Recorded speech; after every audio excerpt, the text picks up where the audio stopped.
Hello दोस्तों, नमस्कार। मैं आज आपको क्लास 6 का चैप्टर 6 पढ़ाने जा रहा हूँ।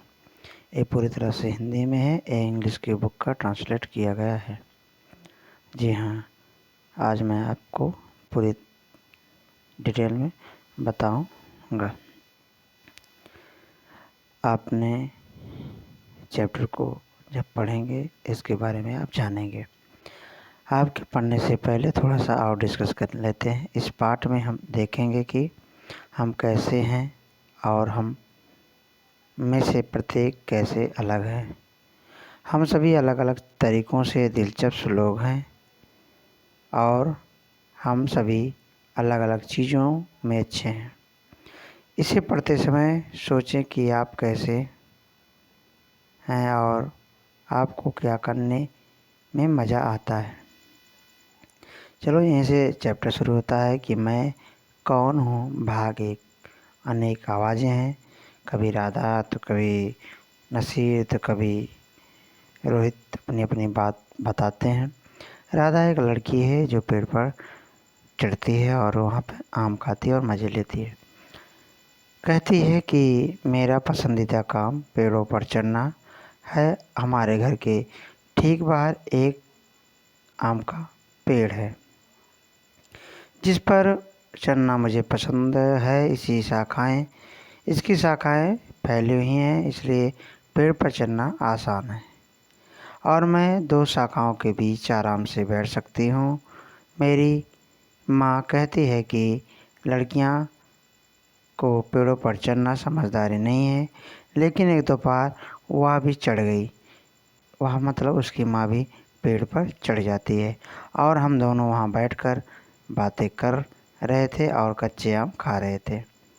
जब मैं पेड़ पर ऊपर होती हूँ तो मुझे ऐसा लगता है कि मैं पूरी दुनिया पर राज कर सकती हूँ। ये कौन कह रहा है? राधा कह रही है कि मेरे घर के सामने एक आम का पेड़ है और आम पर के पेड़ पर मैं चढ़ जाती हूँ। किसके थ्रू? शाखाओं के थ्रू, क्योंकि शाखाएं ज़मीन तक लटकी हुई हैं, उसी को पकड़ के वो चढ़ जाती है। उसकी माँ कहती है कि लड़कियों को पेड़ पे चढ़ना अच्छा नहीं होता, ठीक नहीं होता, समझदारी नहीं होती है। और एक दिन उसकी माँ भी पेड़ के ऊपर चढ़ के और दोनों लोग शाखाओं के बीच बैठ के कच्चे आम खाते हैं और मज़े लेते हैं। और राधा सोचती है कि जब मैं सबसे ऊपर रहती हूँ तो मुझे ऐसा प्रतीत होता है कि जैसे मैं पूरी दुनिया पे राज कर रही हूँ। चलिए आते हैं नसीर। नसीर क्या कहता है? जब मैं बड़ा हो जाऊँगा तो मैं बीज संग्रह करता बनना चाहता हूँ।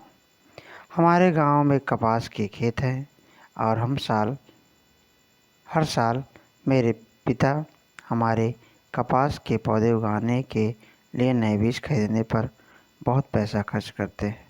कह रहा है कि उसके पिता हर साल नया बीज खरीद के लाते हैं, तब बोते हैं, तब उसके पिता उसके लिए बहुत सारा धन खर्चा करना पड़ता है।